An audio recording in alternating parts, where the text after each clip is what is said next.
Pulau Jawa. Kerajaan itu bernama Kerajaan Pasir Bata. Kerajaan Pasir Bata dipimpin oleh seorang raja yang bernama Prabu Tapa Agung. Prabu Tapa Agung mempunyai 2 orang putri bernama Purbararang dan Purbasari. Pada suatu hari, karena Prabu Tapa Agung sudah tua, ia menunjuk Purbasari putri bungsunya sebagai penggantinya.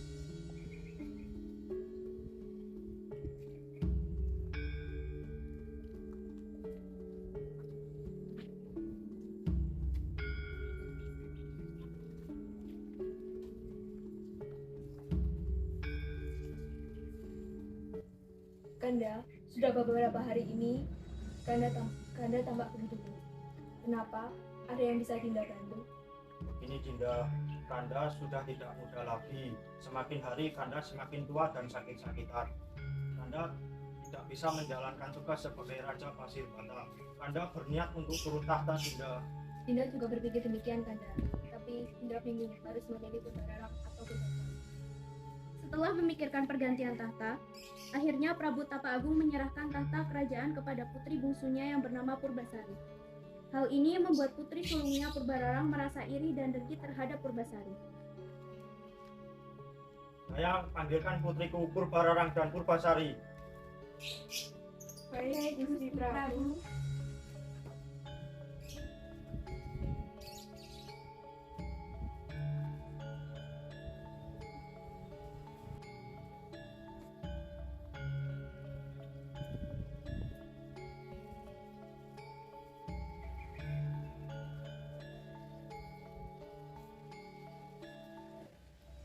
Ada apa Ayahanda memanggil kami?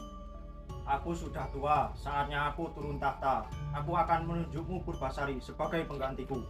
Tidak bisa begitu Ayahanda, aku adalah putri sulungmu, seharusnya Ayahanda memilihku. Tidak bisa, keputusanku sudah bulat.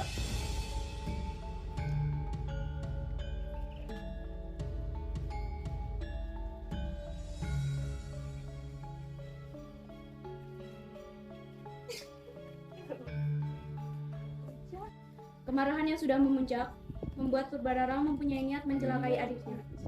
Ia meminta seorang penyihir untuk menyihir Purbasari. Para Dayang kemana sih? Kok mereka tidak tahu aku sedang kesal? Dayang! Maaf Tuan Putri, ada apa? Sampaikan berita buruk ini kepada Raden Indrajaya. Cepat! Baik Tuan Putri.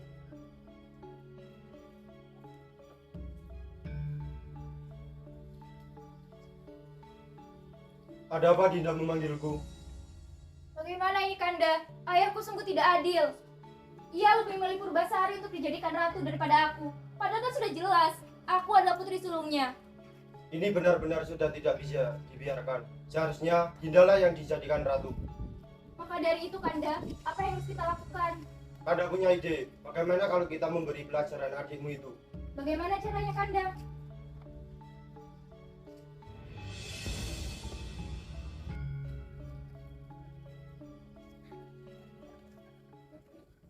Akhirnya mereka berdua menemui dukun sakti bernama Nironde untuk meminta ramuan jahat. Ada apa gerangan kalian berdua kemari?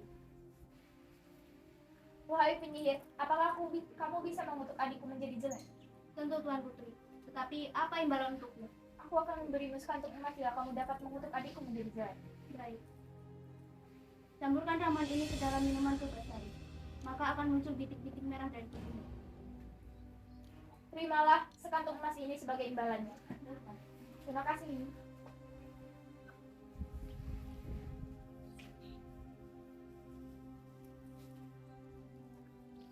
Sesampainya di kerajaan, Purbararang langsung mencampur ramuan yang diberikan oleh Nironde ke dalam minuman Purbasari.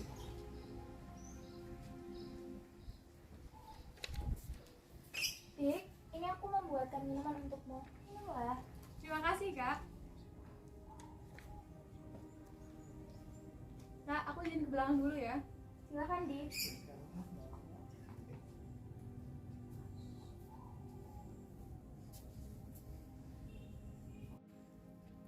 Tak lama kemudian, wajah Purbasari dipenuhi dengan bintik-bintik merah yang sangat banyak. Aduh, apa yang terjadi pada mukaku, Kak? Apa yang terjadi dengan wajahmu, Dik? Aku juga tidak tahu, Kak. Tiba-tiba muncul bintik-bintik merah seperti ini. Ayo kita ke Ayahanda.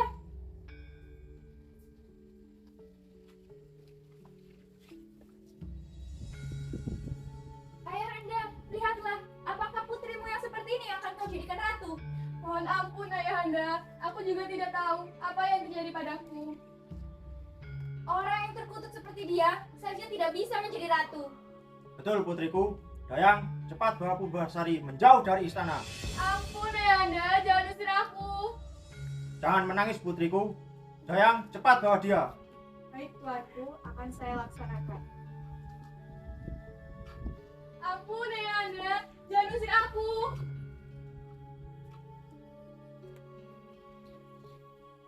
Kemudian, diusirlah Purbasari dari istana. Lalu, sang Dayang membawa Purbasari ke dalam hutan.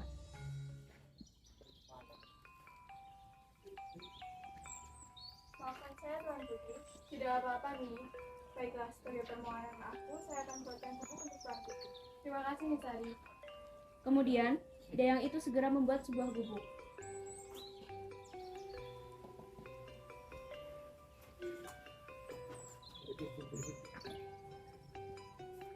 Saya mohon pamit untuk kembali ke istana Tuan Putri. Terima kasih Nisari telah memberikan saya gubuk.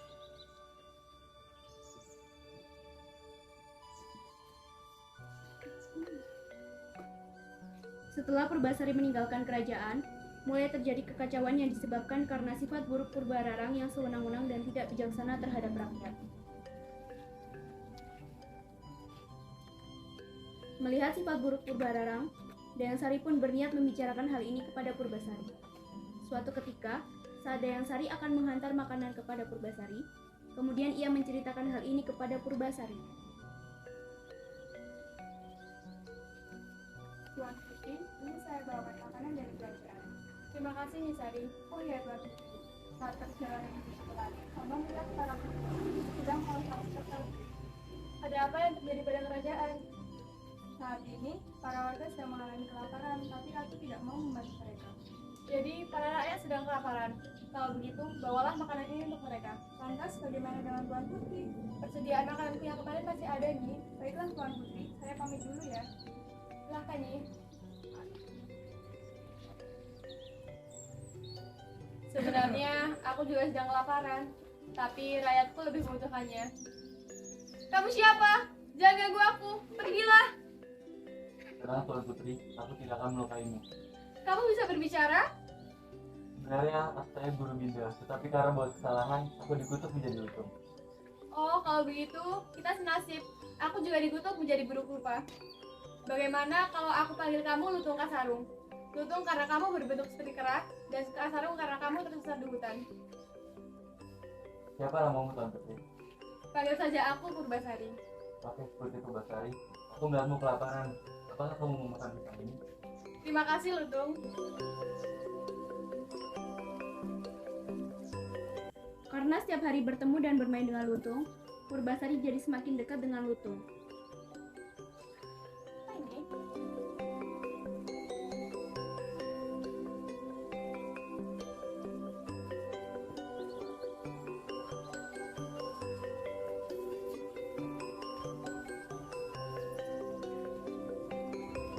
Hingga pada suatu hari, Lutung berdoa agar Purbasari sembuh dari kutukan. Dan doanya pun terkabul. Tanah di sekitarnya berubah menjadi sebuah telaga. Kemudian, Lutung mengajak Purbasari untuk menuju telaga tersebut. Tuan Purbasari, ayo kita ke telaga. Baiklah. Lutung dan Purbasari berjalan menuju ke telaga. Basuhlah mukamu dengan ini Tuan Putri. Baiklah. Kemudian, Purbasari membasuh mukanya dengan air di telaga itu. Lalu, sesuatu terjadi pada kulit Purbasari. Kulitnya menjadi bersih dan cantik kembali. Wah, apa yang terjadi padaku? Mau aku kembali seperti semula. Lutung, cobalah. Siapa tahu kutukanku akan hilang seperti kutukanku. Tidak bisa Tuan Putri, kutukanku hilang hanya ketika mendapatkan cinta sejatinya. Tiba-tiba, kedua Dayang menemui Purbasari dan Lutung yang sedang berada di tepi sungai.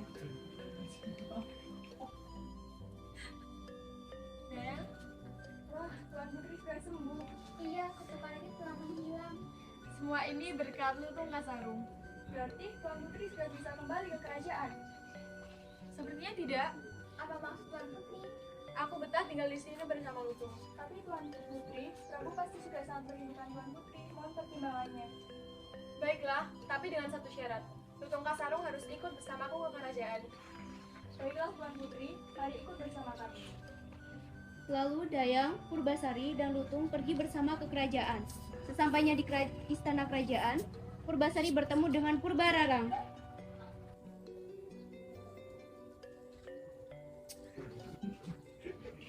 Purbasari, mungkin kamu sudah sembuh dari kutukanmu, tapi tidak semudah itu untuk kembali ke kerajaan. Lantas aku mempunyai beberapa persyaratan agar yang pantas, yang menang akan menduduki tahta kerajaan. Apa itu? Yang pertama, kita adu. Nampin beras, siapa yang hitung lebih banyak, dia yang kalah. Dayang, cepat ambilkan tampil beras.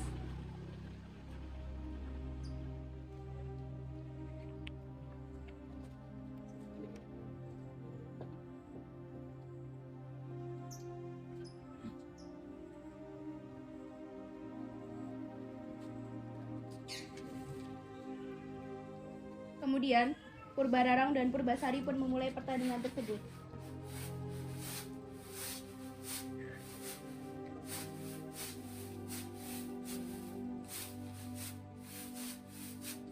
Ternyata, Purbararang menjatuhkan lebih banyak beras, sehingga Purbasarilah yang memenangkan persyaratan pertama. Oke lah, kalau begitu, persyaratan pertama kamu yang menang, tapi tidak dengan persyaratan yang kedua. Apa syarat yang kedua? Untuk persyaratan yang kedua, yaitu adu ketampanan kegagahan pasangan. Raden Indrajaya, tunjukkanlah ketampanan kegagahanmu. Raden Indrajaya kemudian menunjukkan kegagahan dan ketampanannya. Purbasari, di mana pasanganmu? Ini dia, Kak. Lutung, pasanganmu Lutung. Iya, Kak. Tapi aku sangat mencintainya. Purbasari ini sangat senang bergurau sepertinya. Ayo Kanda, kita tinggalkan adikku ini. Purbararang dan Indrajaya kemudian pergi meninggalkan perasaan puas. Sedangkan si Lutung juga pergi dengan perasaan bersalah karena tidak bisa membantu Purbasari. Karena pengakuan cinta Purbasari yang tulus, Lutung seketika berubah menjadi seorang pria yang sangat tampan. Tuan Putri, Raden siapa? hamba Lutung Kasarung, Tuan. Apa buktinya kalau kamu Lutung Kasarung? Ini, Tuan. Wah, Lutung, kutukanmu sudah hilang. Iya, karena saya sudah menemukan cinta sejatiku. Syukurlah. Kalau begitu, mari kita temui kakakku. Kemudian, Purbasari dan Lutung Kasarung pergi menemui Purbararang dan Raden Indrajaya untuk membuktikan persyaratan yang kedua. Ada apa gerangan kamu datang kembali Purbasari? Lihatlah, Kak. Lutung yang aku cintai, ini sudah berubah menjadi pria yang sangat tampan. Berarti untuk persyaratan yang kedua, akulah pemenangnya. Apa buktinya kalau itu adalah Lutung Kasarung? Dia pernah membelikan gelang ini kepadaku waktu aku di hutan.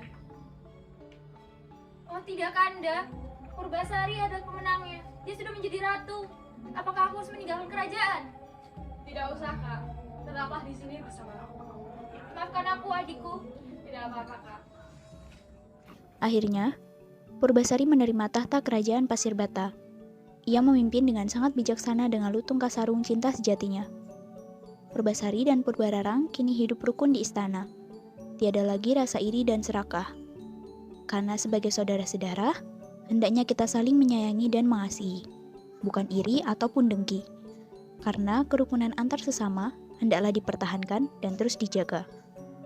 Hati Purbasari yang lembut bagaikan sutra membuat kutukan Lutung Kasarung menghilang. Karena sejatinya, cinta memang tidak memandang dari segi rupa. Tetapi, cinta itu akan muncul apabila terjalin rasa kenyamanan, aman, dan saling mengerti antara satu sama lain. Tebarkanlah kebaikan walau hanya sebesar biji jagung.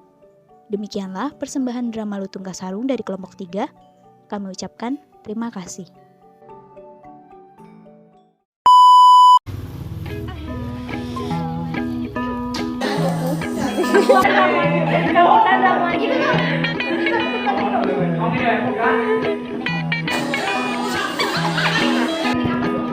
Halo Dayang Sari, Dayang Rarang.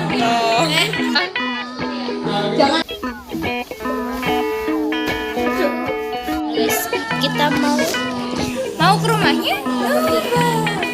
Seperti ya guys. Ayo, si Ai dulu mbak. Backland. Ayo.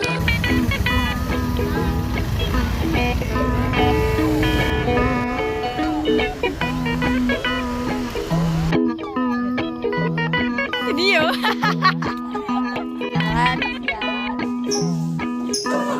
Kerja Rodi.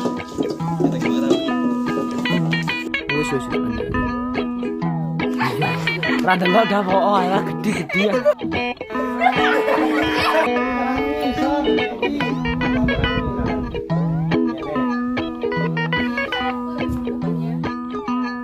Danan guys, danan dulu. Enggak kur.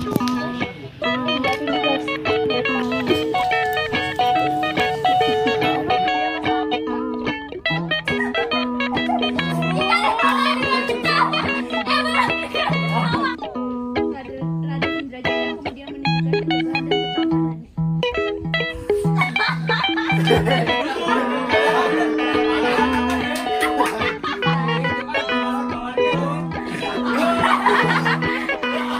Video berapa?